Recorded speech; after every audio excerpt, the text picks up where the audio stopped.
जब बीच चौराहे पर शुरू हो गया राम रावण के बीच वाक युद्ध। मेरठ के कमिश्नरी चौराहे पर आज राम और रावण के वाक युद्ध ने सभी को अचरज में डाल दिया।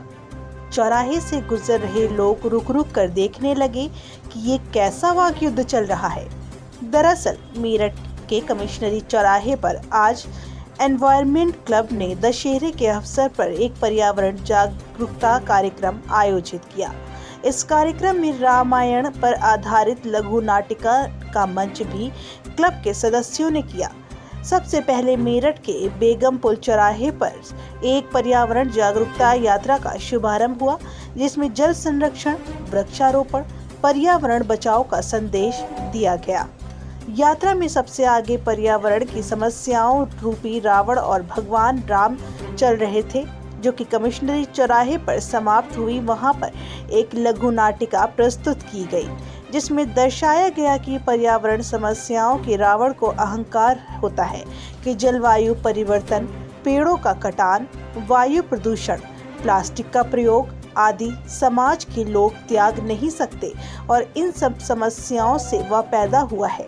और क्योंकि ये समस्याएं समाज में पैदा हुई हैं, इसलिए न समाज पानी बचाएगा और न पेड़ लगाएगा, न प्लास्टिक को छोड़ पाएगा और न कभी वो मर पाएगा। इस अहंकार को तोड़ने के लिए भगवान श्री राम प्रकट होते हैं और वह समाज को पानी बचाने, पेड़ लगाने, प्रदूषण न करने और पर्यावरण की रक्षा करने का संकल्प दिलाते हैं। भगवान राम को लोग आश्वस्त करते हैं कि वे पर्यावरण को बचाएंगे। इसके बाद श्री राम ने पर्यावरण समस्याओं रूपी रावण का वध कर दिया। अंत में सभी को प्रकृति के संरक्षण हेतु जागरूकता भी किया गया। इस नाटिका से यह संदेश देने की कोशिश की गई कि वर्तमान में ज्वलंत पर्यावरण का समस्याओं रूपी रावण को मारने के लिए सभी को मिलकर कदम उठाने होंगे। पानी की हर बूंद बचानी होगी, अधिकाधिक पेड़ लगाने होंगे, जलवायु परिवर्तन को रोकने के लिए कार्बन उत्सर्जन को कम करना होगा, प्लास्टिक का उपयोग खत्म कर विभिन्न प्रकार के प्रदूषण को हटाना होगा। नहीं तो ये समस्याओं रूपी रावण पर्यावरण के नाश के साथ ही साथ आने वाली पीढ़ियों का भविष्य भी समाप्त कर देगा। मैं हूँ रावण, पर्यावरण की समस्याओं का रावण। मैं मुख्य रूप से जल संकट, क्लाइमेट चेंज, वायु प्रदूषण, जलवायु परिवर्तन और प्लास्टिक से पैदा हुआ हूँ। मुझे पैदा करने वाला कोई एक नहीं, तुम सब हो। पर्यावरण की समस्याओं वाले रावण, मैं मारूंगा तुझे, मैं करूंगा तेरा अंत। हे राम, मैं कलयुग का रावण हूँ, मुझे मार पाना इतना आसान नहीं है। मैं जिन बुराइयों से बना हूँ, वो बुराइयां समाज के लोगों ने ही पैदा की है, इसलिए मुझे मार पाना इतना आसान नहीं है।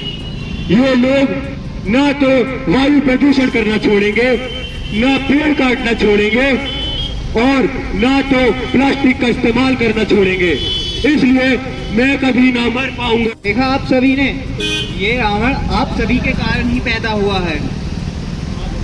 ग्लोबल वार्मिंग को कार्बन उत्सर्जन कम करने के लिए अपने वाहन कम और सार्वजनिक वाहनों का प्रयोग करेंगे।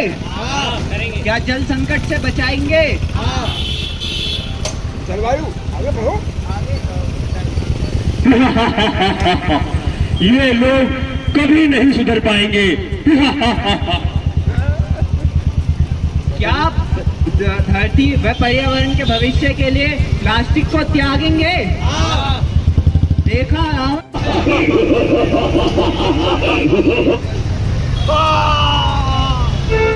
मेरा नाम सावन कनौजिया है, मैं संस्थापक हूँ एनवायरमेंट क्लब का। किस तरीके से आप आज क्या संदेश दे रहे हैं और आप किस तरीके से अपना एनवायरमेंट क्लब युवाओं का एक ऐसा संगठन है जो पिछले 7 सालों से लोगों को पर्यावरण संरक्षण के लिए जागरूक कर रहा है।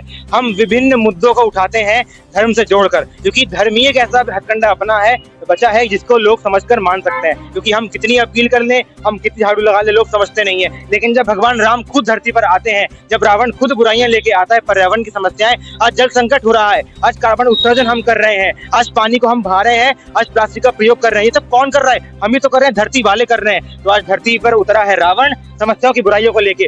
10 सिर के अंदर 10 समस्याएं हैं, इसी को मारने के लिए भगवान राम धरती पर आए हैं। लेकिन भगवान राम बार बार नहीं आएंगे, कलयुग के रावण को मार दिया है। आज हम धरती वालों को धरती का निवासी होने के साथ ये संकल्प लेना होगा कि हम पर्यावरण की बुराइयों को खत्म करेंगे, हम प्लास्टिक का त्याग करेंगे, हम जलवायु परिवर्तन को खत्म करने के लिए कदम उठाएंगे, क्योंकि हम देख रहे हैं कि किस तरह समाज बिगड़ रहा है। हाँ, ये बात सच है कि हमारे पास समय कम बचा है, लेकिन थोड़ा बहुत बचा तो है। तो क्यों ना आज हम दशहरे के मौके पर ये संकल्प लें कि हमारे आसपास, हमारे समाज में जो 10 पर्यावरण की समस्या रूपी जो रावण व्याप्त है, हम उसे खत्म करेंगे। बोले भगवान रामचंद्र की। मत लो तुम पेड़ों की जान।